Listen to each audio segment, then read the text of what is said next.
Pak, berarti nanti kalau saya salah kompresi nggak dinilai? Enggak. Yang dikurangi nilai siapa? Leader. Jadi kalau Anda mau mencelakai leader, salah-salahin aja. Paling Anda nanti dibuang dari muka bumi.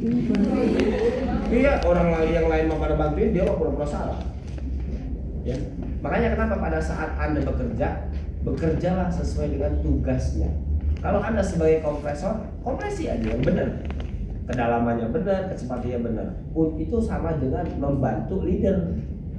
Kalau Anda sebagai ventilasi, ya ventilasi yang benar, IC claim-nya benar, ventilasinya benar. Kalau Anda sebagai driver, kasih obat yang benar. Itu. Gak usah ikut-ikutan jadi leader. Kenapa? Kalau Anda ikut-ikutan jadi leader bingung. Gitu, ya. Jadi caranya gimana kalau satu kelompok kerja sesuai dengan tugasnya masing-masing? Karena nanti akan kebagian. Jadi kompresi nggak selamanya, selama ujian 60 menit itu dia kompresi, ya mati kalian. Itu akan bergantian. Gitu. Nanti yang kompresi bisa jadi ventilasi bisa jadi semuanya ngerasain, dari mulai drum, ventilasi, leader, timer, itu semuanya dirasakan oleh kalian. Gitu. Ya, gitu ya. Nah, itu yang pertama. Sampai bantuan datang. Ketika bantuan datang, apa yang diminta kalian oleh teman-teman pada saat danger respon panggil bantuan? Kan ketika minta bantuan kan kodlu ada pasien tidak sadarkan diri, tolong dekatkan troli dan defibrilator.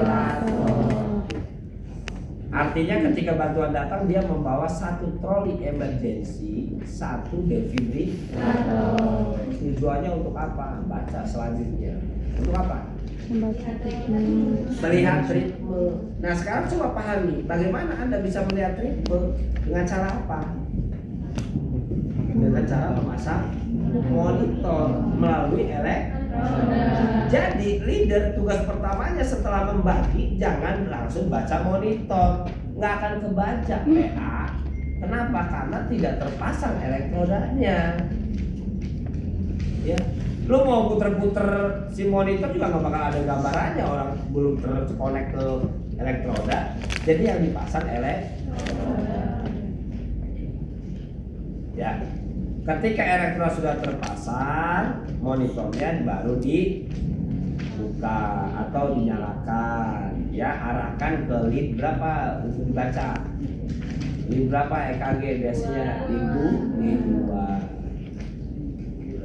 Gitu. Kalau sudah siap, EKG-nya monitornya sudah bisa dibaca.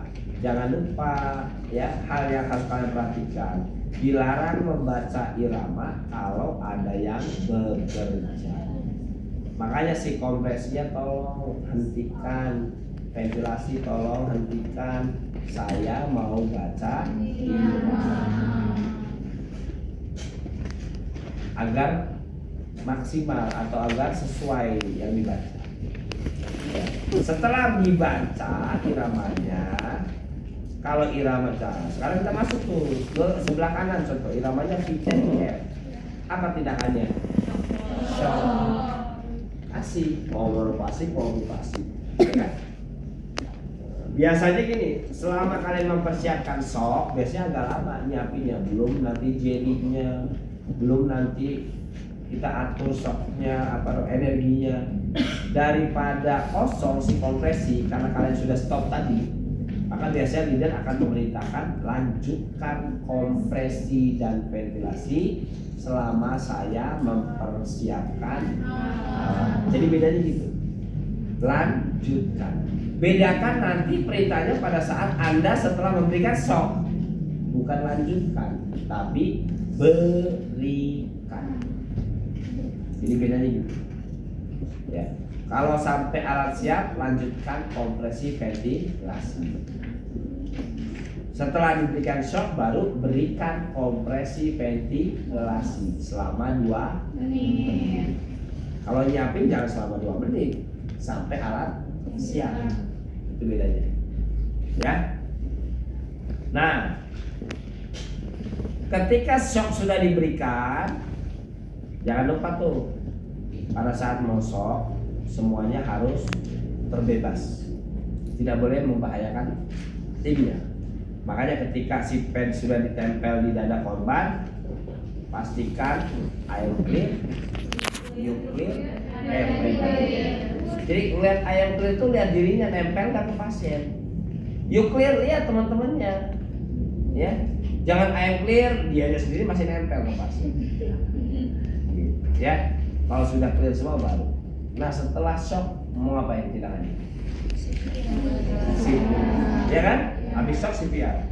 Habis shock yang kedua, apa lagi tindakannya? CPR. Habis shock yang ketiga?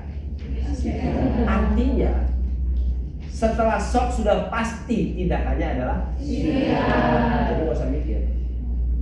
Yang dipikirin itu pada saat CPR mau ngapain? Gitu. Kita balik lagi ke shock yang pertama. Setelah shock CPR berapa menit? Mulailah di situ timer bekerja. Leader bilang, timer, mulai hitung waktunya selama 2 menit. Ingatkan kalau sudah 2 menit. Gitu. Nah, selagi bekerja si CPR dan juga sudah mulai bekerja, ngapain si Dran? Pasang IV. Jadi itu IV itu tidak dipasang nanti setelah CPR, bukan, tapi dipasang bersamaan dengan tindakan CPR. Makanya infus wajib 2 menit, harus bisa. Itu maksudnya. Jadi bukan CPR dulu 2 menit baru selesai. Ya. Jadi si leader itu anak buah itu dipantau. Ya, jangan sampai makan gaji buta. Selama berapa menit? 2 menit. Siapa yang mengingatkan waktunya nanti? Nanti kata timer, "Hai leader, sudah 2 menit." Apa yang dia katakan leader ketika sudah diinformasikan oleh timer 2 menit? Nah, jangan lupa setiap 2 menit lakukan SSC. Stop kompresi, stop ventilasi. Diminta stop si kompresinya.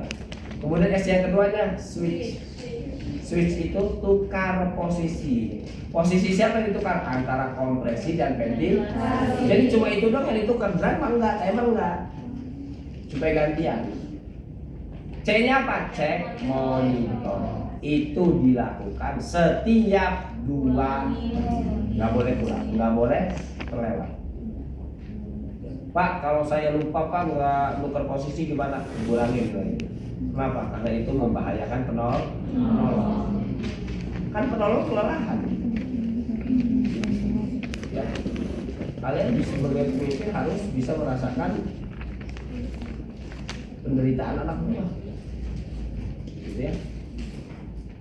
Selanjutnya baca lagi. Kalau iramanya masih vite, diapain lagi? Shock lah. Kan masih vite. Shock yang keberapa? Yang kedua. Setelah shock yang kedua, CPR lagi. Jadi nggak ada perintah lain selain setelah shock itu pasti N. Berapa menit lagi? 2 menit. Terus siapa yang ngingetin? Kasih tahu lagi timernya. Hitung mulai tuh. Ingetin kalau sudah 2 menit. Terus si Dran mau ngapain? Makan gaji buta. Obat apa? Berarti pertanyaan saya, epinephrine diberikan setelah shock yang keberapa? 2. Epinephrine dipasang setelah shock yang ke? 1. Kan beda tuh. Berapa miligram epinephrine-nya? 3 sampai 5. Berapa miligram? 1 miligram itu berapa ampul? Berarti kan yang berat itu siapin spet epinephrine, siapin spet NaCl, siapin spet dextrose, siapin spet amiodarone. Berapa ampul epinephrine? 1 miligram itu ya 1 ampul. Gak pernah ngeliat epinephrine-nya? Gak pernah? Ketorolac? Pernah? Ranitidin? Obat cacing pernah? Nah, obat-obatnya obat-obatan ruangan semua. Ya. Obat epinephrine diberikan 1 miligram.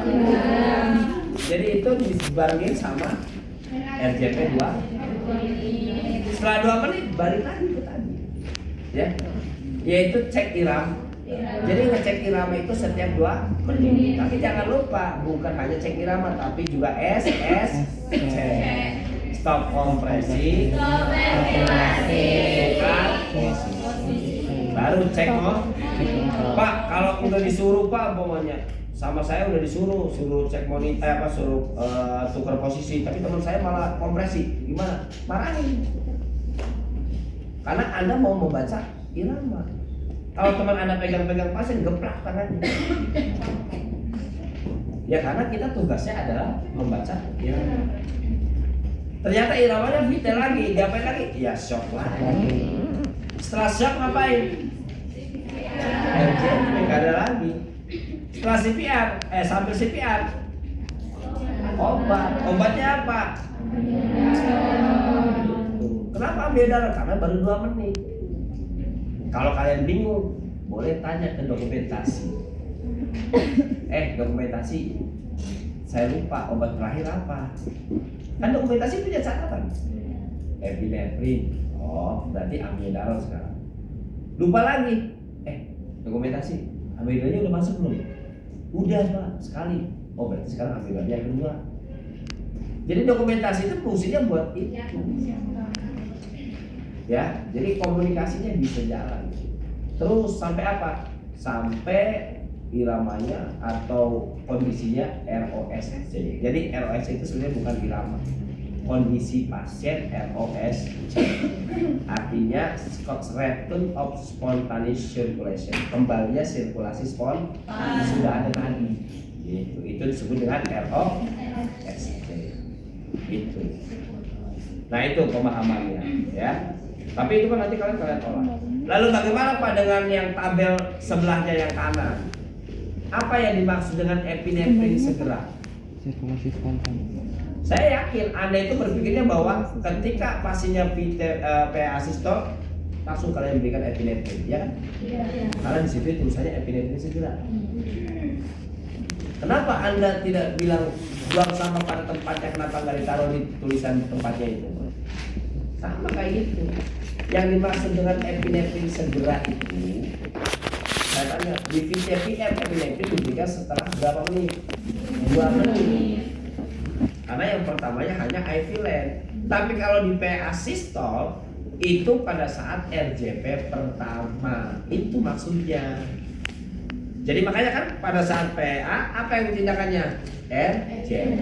RJP dong. RJP diberikan apa? IV di situ di bawahnya kan? Setelah IV ada lagi kan? Apa? Beda dengannya Vite. Kalau Vite epinefrinnya nanti setelah yang kedua, gitu kan? Nah, itu yang disebut dengan epinefrin segera. Jadi tugasnya drugnya nantinya 2, pasang IV lane sekaligus berikan epinefrin. Begono ketua. Ya. Terus sampai 2 menit lagi ngapain? Cek irama. Ternyata masih asistol. Diapain lagi? CPR lagi. Sambil menunggu CPR ngapain di situ? Pasang atau pertimbangkan advance airway. Tanya sama ventilasi. Neng, kamu mampu nggak pasang intubasi selama 2 menit? Oh nggak mampu, ya udah biarin. Emang boleh Pak? Boleh, kan itu pertimbangan. Yang namanya mempertimbangkan itu bisa dilaksanakan, bisa tidak. Beda kalimatnya seperti RJP 2 menit, CPR 2 menit. Itu kalimat penegasan. Kalau ini pertimbangan. Kenapa? Karena mereka tahu sulit memasang intubasi apalagi sambil bekerja. Berarti bedanya apa Pak? Kalau seandainya tidak diintubasi, ya bedanya berarti selama proses tindakan itu rasionya 30/2. 30 kompresi, 2 ventilasi terus sampai selesai. Tapi kalau terpasang intubasi, maka bukan lagi 30/2. Jadi nanti leader perintahnya adalah berikan kompresi selama 2 menit dengan kecepatan 100 sampai 120. Ventilasinya berikan ventilasi setiap 6 detik selama 2 menit. Berbarengan. Bukan bergantian kalau terpasang intubasi. Itu bedanya. Jadi yang kompresi cocok, kompresi nggak usah dihitung. Yang ventilasi cocok, ventilasi setiap 6 detik. Tapi kalau tidak terpasang intubasi, bergantian. Kompresi dulu 30, baru 2 ventilasi. Dan ingat, kalau rasionya 30:2, maaf nih, saya sekali hitung dengan suara keras. Jangan dalam hati. Ya, karena kita tidak semua bisa membaca isi hati kalian. Hitung 1, 2, 3 supaya apa? Supaya yang ventilasi tahu kedengeran. Itu hitungan 30, paham? Ya. Tapi kalau yang pertama tadi itu nggak perlu dihitung kan orang sendiri ya. Itu bedanya, ya. Nah, pahami itu algoritma, ya. Kalau sudah paham, kita nanti maju. Praktekkan, tapi tolong pada saat praktek, tolong semuanya diam, tidak mulutnya nggak ada yang berbicara. Kalian cukup memperhatikan algoritma sama memperhatikan prakteknya. Kenapa? Supaya nggak paciul. Supaya nanti kalimat-kalimatnya kalian bisa pahami, gitu ya. Jadi diam, lihat, gitu ya, lihat iramanya sambil catat. Kalau nanti yang itu ngomong, nantinya malah nggak fokus, gitu ya. Ya, silakan dibaca dulu 5 menit, baru nanti kita mulai.